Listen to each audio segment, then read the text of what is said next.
Have you ever cooked a meal? I mean, truly cooked a meal. Took some inspiration from a recipe in the middle of your favorite magazine, or strummed through Instagram, pausing on an image of a mouth-watering dish so captivating that you just had to try your hand at making it. And as that process unfolds in the kitchen, the measuring, the mixing of ingredients, the boiling, the simmering, the skimming, the substituting of one ingredient for another, does it ever dawn on you that for all your hours of work, the meal will be quickly devoured, chewed and processed until its lingering taste is but the only remnants indicating that it ever existed? Dirty dishes aside, of course. All of this to say that the elements and intricacies that make up film and television productions are much like the ingredients needed to construct a delectable meal in the kitchen. Much like ingredients, these elements and intricacies often go undiscussed and are often overlooked while the content itself is being consumed. I myself am guilty of this while indulging in some of my favorite TV shows and movies. I recently wrapped up the final season of the Netflix series Daredevil on April of 2022, which was bad news for Matt Reeves' The Batman because truly Daredevil set such a high bar as superhero content is concerned that, well, I'll just leave it at that because that's truly a video all its own. Fortunately for those invested in the minute details that go into making these fan edits, you're in luck. Welcome to Director Commentary, a strictly hypothetical look at some of the many fan edit episodes on this channel. Yes, Director Commentary, where we explore various off-screen antics, true stories from the cast and crew, disputes, and so much more. For this installment, we'll be looking at the fan edit, Enemies Among Us, in which an unwitting FBI agent becomes entangled with the wrong side of the law when she comes too close to the truth.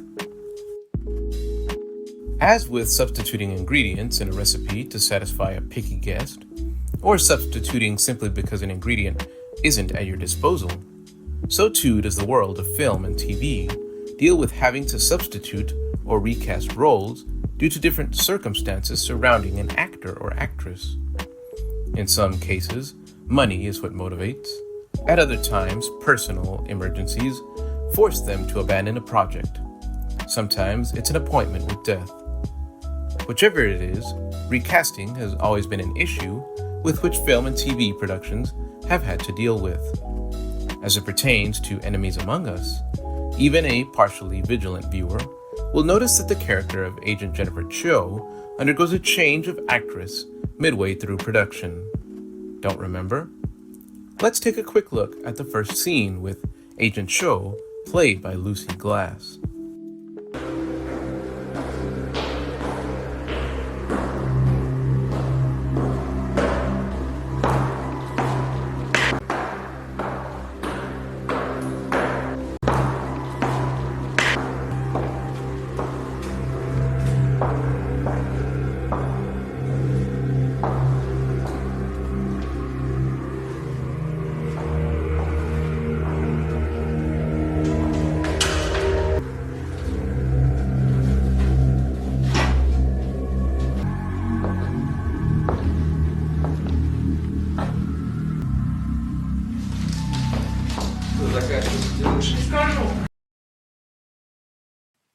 Now, the director was quoted saying Miss Glass was about as good a casting as you could have asked for. A very believable FBI agent, her mannerisms, her demeanor, it was all on point from the top of the scene to its conclusion. Indeed, Lucy Glass had gone the extra mile, hiring weapons and combat expert Robert Stokes. Stokes, who'd worked with a number of actors, helped Glass refine her movements, gun placement, and trigger discipline so that she'd provide a more robust iteration of the character. The result was one of the more impressive building breaches by a single individual ever put to camera. Now, at the time of filming, the second half of the episode was still being written, experiencing growing pains due to directorial requests under razor-thin time constraints. The director was quoted saying this about the episode: "I wanted the writers to ditch the predictable formula that had become the show's niche for a number of episodes to date. It was time for the heroes to snag a victory for a change, but alas, time constraints forced our collective hands." Indeed, the writers fell back on their bread and butter, and anyone who's seen the episode knows that Agent Jennifer Cho in the second half is stripped, bound, and tickled for information regarding her case.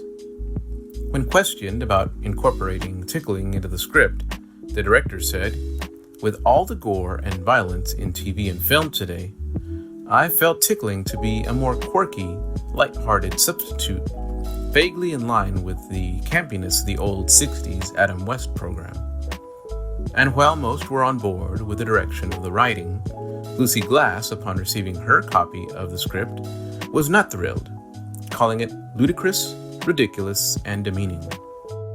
Having approached the role with such dedication and professionalism, Glass was not only taken aback by the director's decisions, but was disgusted that a character of such class could be brought so low. The straw that ultimately broke the camel's back was when the production's lead costume designer unveiled a scanty black lingerie for Glass to wear. Glass was quoted saying, "Where's the dignity? The badge, the uniform, that's what elevates the character of Agent Cho above your average person. This just downgrades the character to a level I'm not willing to sink to." Despite the director's best efforts, Glass's mind was made up. Even Tracy Jordan tried to convince her to stay, saying, "The first time is always the hardest, but it will pass, trust me." Of course, Miss Jordan's character Batgirl was no stranger to being reduced to a damsel in distress on a number of occasions. With a recasting in order and a deadline fast approaching, the search was on for the next Agent Cho. 2 days in, as Miss Jordan was indulging in some drinks at a dive bar, she crossed paths with a bubbly waitress who seemed to be the glass slipper to Cinderella's foot. Miss Jordan was quoted stating, "I invited her back to my place. We really hit it off, and she was genuinely excited about being cast." The dive bar waitress was none other than Allison Park. Once fitted by wardrobe, filming resumed, and we were graced with a surreal performance. The character of Agent Jennifer Cho would make digital appearances in future episodes, but she has not been an on-screen presence since Enemies Among Us.